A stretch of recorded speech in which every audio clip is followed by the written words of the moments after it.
ಧರ್ಮಯಾತ್ರೆ ಅಲ್ಲ, ರಾಜಕೀಯ ಯಾತ್ರೆ. ರಾಜಕೀಯ ಯಾತ್ರೆ. ಈಗ ಎಸ್ ಐ ಟಿ ತನಿಖೆ ಮಾಡ್ತಾ ಇದೆ.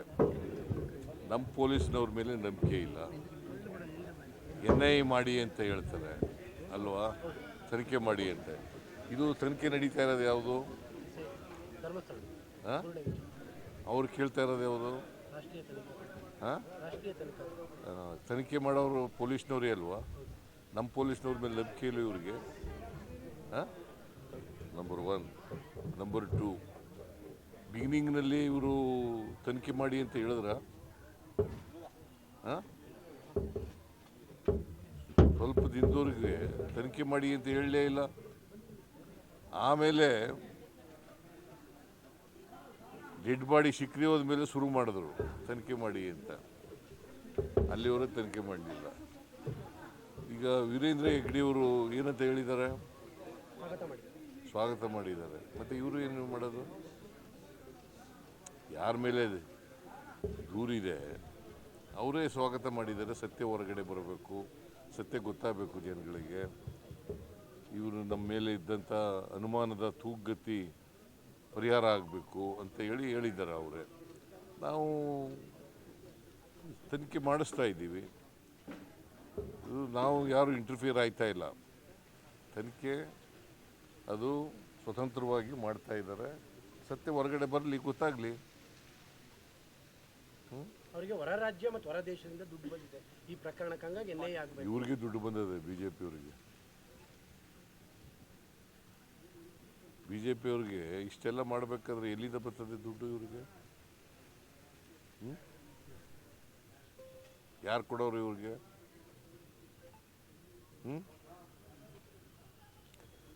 ರಾಜಕೀಯವಾಗಿ ಎಲ್ಲ ವಿಚಾರಗಳನ್ನೂ ರಾಜಕೀಯವಾಗಿ ಬಳಸಕ್ಕೆ ಹೋಗ್ಬಾರ್ದು.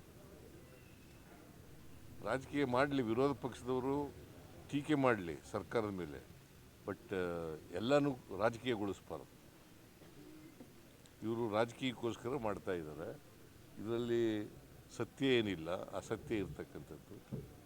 ಸೌಜನ್ಯ ಕೇಸಲ್ಲಿ ಮತ್ತೆ ರಿಓಪನ್ ಆಗುತ್ತಾ ಸರ್ ಅಂತ? ಯಾಕಂದ್ರೆ ಒಂದು ಮಹಿಳೆ ಆ ಸೌಜನ್ಯ ಕಿಡ್ನಾಪ್ ಮಾಡಿ ತಾಲೆ ಅಂತ ಹೇಳಿ ನೋಡಪ್ಪ, CBI ಯಾರ ಅಧೀನದಲ್ಲಿರೋದು? ಸೆಂಟ್ರಲ್. ಅವರು ತನಿಖೆ ಮಾಡಿ ವರದಿ ಕೊಟ್ಟಿದ್ದಾರೆ. ಈಗ ಸುಪ್ರೀಂ ಕೋರ್ಟ್ಗೆ ಹೋಗಿ ಅಂತ ಹೇಳ್ತಾ ಇರೋರು ಯಾರು? ಇವರೇ. ಅದರಿಂದ ಏನಂತ ಹೇಳೋದು? ಸೌಜನ್ಯ ಕೇಸು ಯಾರ ಮೇಲೆ ಆರೋಪ ಮಾಡ್ತಾ ಇರೋದು? ಇವರು ಯಾರ ಪರ? ಒಂದು ಕಡೆ ವೀರೇಂದ್ರ ಹೆಗ್ಗಡೆಯವ್ರ ಪರ ಅಂತ ಹೇಳ್ತಾರೆ, ಇನ್ನೊಂದು ಕಡೆ ಸೌಜನ್ಯ ಪರ ಅಂತ ಹೇಳ್ತಾರೆ. ಯಾರ ಪರ ಇರೋದು ಇವರು? ಬೇರೆ ಕಡೆಯಿಂದ ಫಂಡಿಂಗ್ ಆಗಿದೆಯಾ ಸರ್? ಬೇರೆ ಕಡೆಯಿಂದ ಫಂಡಿಂಗ್ ಆಗಿರೋ ಸಾಧ್ಯತೆ ಇದೆ? ನನಗೆ ಗೊತ್ತಿಲ್ಲ, ಫಂಡಿಂಗ್ ಆಗಿರೋದು ಗೊತ್ತಿಲ್ಲ. ತನಿಖೆ ಮಾಡಲಿ, ಗೊತ್ತಾಗುತ್ತೆ. ಸೌಜನ್ಯ ತಾಯಿಯವ್ರನ್ನ ಭೇಟಿ ಮಾಡಿ ಮರು ತನಿಖೆಗೆ ನಾವು ಪರವಾಗಿ ಆಯ್ತಪ್ಪ. CBI ಯಾರ ಅಧೀನದಲ್ಲಿ ಇರೋದಯ್ಯ? ಕೇಂದ್ರ ಸರ್ಕಾರ. ಇವರು ಕೇಂದ್ರ ಸರ್ಕಾರದ ಏಜೆನ್ಸಿನೇ ಎಲ್ಲ ಮಾಡಿರೋದು, ತನಿಖೆ ಏಜೆನ್ಸಿ. ಈಗ ಸುಪ್ರೀಂ ಕೋರ್ಟ್ಗೆ ಹೋಗ್ತೀವಿ ಅಂತಾರೆ. ಹೋಗೋದು ಬಿಡೋದು ಸೌಜನ್ಯಕ್ಕೆ ಸೇರೋದು, ಫ್ಯಾಮಿಲಿಗೆ ಸೇರಿದ್ದು. ಇವರು ಯಾರ ಪರ ಇದ್ದಾರೆ? ಒಂದು ಕಡೆ ವೀರೇಂದ್ರ ಹೆಗ್ಗಡೆಯವ್ರಿಗೆ ಜೈಕಾರ ಹಾಕ್ತಾರೆ, ಇನ್ನೊಂದು ಕಡೆ ಸೌಜನ್ಯ ಎತ್ಕಿಡ್ತಾರೆ. ಇವ್ರು ಯಾರ ಪರ ಇದ್ದಾರೆ? ರಾಜಕೀಯ ಲಾಭವನ್ನು ಪಡೆಯಲಿಕ್ಕೆ. ಹೌದೌದು, ರಾಜಕೀಯದಲ್ಲಿ ಬೇರೆ ಏನಿದೆ ಇಲ್ಲಿ? SIT ತನಿಖೆ ಮಾಡ್ತಾ ಇದೆ. ಸತ್ಯ ಹೊರಗಡೆ ಬರಲಿ, ತನಿಖೆ ಮುಗಿಲಿ. ಬಟ್ ಅವರು ಒಂದು ಹಂತ ಮುಂದೋಗಿ ಚಿನ್ನಯ್ಯನ ಕರ್ಕೊಂಡ್ ಬಂದಿರೋದೇ ಕಾಂಗ್ರೆಸ್ನವರು ಅಂತ ವಿಪಕ್ಷ ನಾಯಕ ಷಡ್ಯಂತ್ರ ಅಂತಾರೆ. ಅಶೋಕ್ ಮತ್ತೆ ಪ್ರಹ್ಲಾದ್ ಜೋಶಿ ಅವರೆಲ್ಲರೂ ಕೂಡ.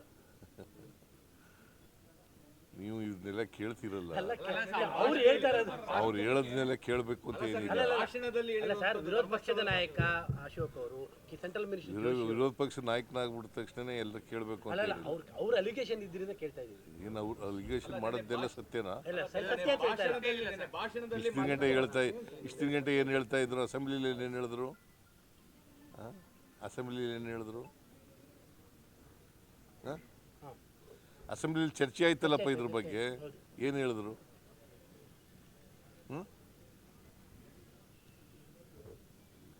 ಅಶೋಕ್ನೇ ಚರ್ಚೆ ಮಾಡಿದ್ನಲ್ಲಪ್ಪ. ಯಾದವನು ಸುನೀಲ್ ಚರ್ಚೆ ಮಾಡಿದ್ರಲ್ಲ. ಏನು ಹೇಳಿದ್ರು ಆಗ? ದಿನಕ್ಕೊಂದೊಂದು ಹೇಳಕ್ಕೆ ಹೋಗ್ಬಾರ್ದು. ಇದಕ್ಕೆ ಸತ್ಯ ಇಲ್ವಲ್ಲ ಇದರಲ್ಲಿ. ಅಸತ್ಯದ ಮೇಲೆ ಚರ್ಚೆ ಮಾಡೋದು. ಯಾವಾಗಲೂ ಅಸತ್ಯದ ಮೇಲೆ ಚರ್ಚೆ ಮಾಡಿದ್ರೆ ಹೀಗೆ ಆಗೋದು. ಸೌಜನ್ಯ ಕೇಸಲ್ಲಿ ಸರ್ ಕಿಡ್ನಾಪ್ ಮಾಡಿದ ನೋಡಿದಿಲ್ಲ ಅಂತೇಳಿ ಮಹಿಳೆ ದೂರು ಕೊಟ್ಟಿದ್ದಾರೆ SITಗೆ. ಆ ಕೇಸು ತನಿಖೆ ಮಾಡಿಸಿದ್ರೆ ಹೇಗೆ ಸರ್ ಅಂತ? ಯಾರು? ಸೌಜನ್ಯ ಇನ್ನೊಂದು ಲೇಡಿ ಅಪಹರಣ ಮಾಡಿದ ನೋಡಿದಿಲ್ಲ ಅಂತೇಳಿ 12 ವರ್ಷದಿಂದ ನಡೆದ ಘಟನೆ ಕಣ್ಣಾರೆ ನೋಡಿದಿಲ್ಲ ಅಂತೇಳಿ ಇವತ್ತು ನೆನ್ನೆ ಕಂಪ್ಲೇಂಟ್ ಕೊಟ್ಟಿದ್ದಾರೆ ಸರ್ SIT. ಆಯ್ತಪ್ಪ, ಕೋರ್ಟ್ನಲ್ಲಿ ಹೇಳ್ಬೇಕಾಗಿತ್ತಲ್ಲ. CBI ಮುಂದೆ ಯಾಕೆ ಹೇಳಲಿಲ್ಲ? CBI ಮುಂದೆ ಹೇಳ್ಬೇಕಾಗಿತ್ತಲ್ಲ ಏನಪ್ಪ. CBI ತನಿಖೆ ನಡೀತಲ್ವಾ, ಆಗ ಹೇಳ್ಬೇಕಾಗಿತ್ತಲ್ವಾ. 2 ವರ್ಷದಿಂದ ಒಡನಾಡಿದ್ದಾರೆ ಸರ್. ಅದು ಕೇಳ್ರಿ, ಇಲ್ಲಿ ಹೇಳ್ಬೇಕಾಗಿತ್ತಲ್ವೇನ್ರಿ? ಸಾಕ್ಷ್ಯ ಗೊತ್ತಿದ್ದ ಮೇಲೆ ಸಾಕ್ಷ್ಯನ ಬಚ್ಚಿಡೋದು ಇದೆಯಲ್ಲ, ಅದು ಇಟ್ ಈಸ್ ಅನ್ ಅಫೆನ್ಸ್. ಸಾಕ್ಷ್ಯ ಗೊತ್ತಿದ್ದು ಕೂಡ, ಸತ್ಯ ಗೊತ್ತಿದ್ದು ಕೂಡ ಬಚ್ಚಿಡ್ತಕ್ಕಂಥದ್ದು ಇದೆಯಲ್ಲ, ಮುಚ್ಚಿಡ್ತಕ್ಕಂಥದ್ದು ಇದೆಯಲ್ಲ, ಅದು ಇಟ್ ಈಸ್ ಅನ್ ಅಫೆನ್ಸ್. 2 ವರ್ಷ ಆಕೆ ಒಡನಾಡಿ ಸಂಸ್ಥೆಯಲ್ಲಿ ಇದ್ರು ಅಂತ ಹೇಳಿ ಆಕೆ ಹೇಳಿದ್ದಾರೆ ಸರ್. ಯಾವ ಸಂಸ್ಥೆಲ್ಲಾರು ಇರಲಪ್ಪ. ನಿನಗೆ ಹಿಂಗೆ ಗೊತ್ತಿದೆ, ಸಾಕ್ಷ್ಯ ಗೊತ್ತಿದೆ, ನೋಡಿದ್ದೀನಿ ನೀನು ಅಂತ ಹೇಳ್ತೀಯ. ನೀನು ನೋಡಿದ್ರ ಮೇಲೆ ಹೇಳ್ಬೇಕಾಗಿತ್ತಲ್ಲ CBI ಮುಂದೆ ಹೋಗಿ. ಅಲ್ಲಿಗೆ ಸೌಜನ್ಯ ಕೇಸ್ ಪುನರ್ ತನಿಖೆ ಅಗತ್ಯ ಇಲ್ಲ ಅಂತ ನನಗೂ ಗೊತ್ತಿಲ್ಲ. ಅವ್ರ ಅಗತ್ಯ ನಾನು ನೋಡಿಲ್ಲ, ಜಡ್ಜ್ಮೆಂಟ್ ಓದಿಲ್ಲ. ಅವರು ಅಗತ್ಯ ಇದ್ದರೆ ಹೋಗಲಿ ಕೋರ್ಟ್ಗೆ.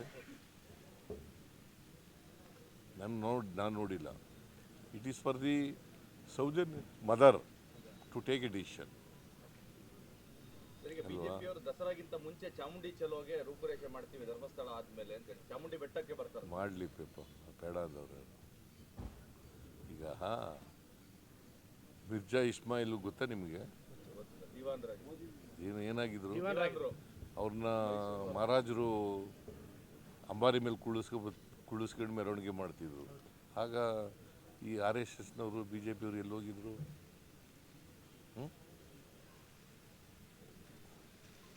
ಆಯಿತಾ? ಈಗ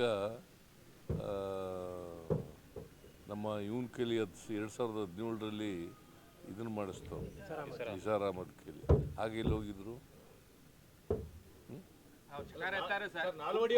ಮಾತಾಡಿದ್ರು ಸರ್. ಅವ್ರದ್ದು ಅಲಿಗೇಷನ್ ಇರೋದು ಕನ್ನಡಾಂಬೆಯ ಕುಂಕುಮದ ಬಗ್ಗೆ ಅವ್ರ ತಕರಾರು ಇರೋದು. ಕುಂಕುಮ ಅದು ಒಂದು ಬೇರೆ ಇಶ್ಯೂ. ಕುಂಕುಮ ಮಾತಾಡಿದ್ರು ಇಲ್ಲೋ ಗೊತ್ತಿಲ್ಲ ನನಗೆ. ಮಾತಾಡಿದ್ರು ಇಲ್ಲೋ ಗೊತ್ತಿಲ್ಲ. ಶಿ ಈಸ್ ಎ ರೈಟರ್ ಇನ್ ಕನ್ನಡ. ಕನ್ನಡದ ಬಗ್ಗೆ ಅಭಿಮಾನ ಇಲ್ಲದವ್ರು ಕನ್ನಡ ಬರೆಯೋಕ್ಕಾಗತ್ತಾ? ಆಸಕ್ತಿ ಇಲ್ಲದವ್ರು ಬರೆಯೋಕ್ಕಾಗತ್ತಾ? ಪ್ರೀತಿ ಇಲ್ಲದವ್ರು ಬರೆಯೋಕ್ಕಾಗತ್ತಾ? ಹೇಳಿ ನೀವೇ.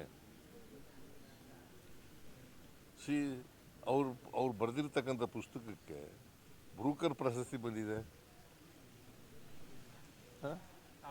ಸರ್ ಅರ್ಶನ ಕುಂಕುಮ ಮತ್ತೆ ಹೂ ಬಿಡ್ಕೊಂಡು ಚಾಮುಂಡಿ ತಾಯಿಗೆ ಮಾಡಿದ್ರೆ ಚಕಾರ ಎಲ್ಲ ಹೇಳ್ತಾ ಇದಾರೆ ಸರ್ ಅವರು. ಅರ್ಶನ ಕುಂಕುಮ ಹಚ್ಕೊಂಡ್ ಬರ್ಲಿ ಸೀಸೆ ಮುಸ್ಲಿಂ ಧರ್ಮದವರು ಲೇಡಿ. ಅವಳು ಕನ್ನಡದಲ್ಲಿ ಬರೆದಿದ್ದಾರೆ.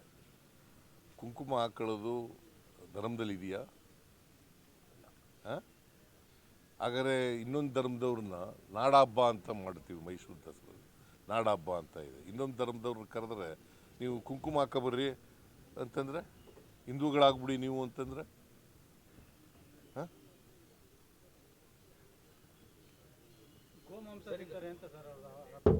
ಗೋಮಾಂಸ ತಿನ್ಕೊಂಡು ಬರ್ತಾರೆ ಅವರು ಅಂತ ಯಾರು ನೀವು ನೋಡಿದೀಯಾ? ಅವ್ರು ಹೇಳ್ತಾರಪ್ಪ, ನೀ ನೋಡಿದ್ದೇನೆಯಾ? ಮತ್ತೆ ನೋಡಿ ನಡಿ.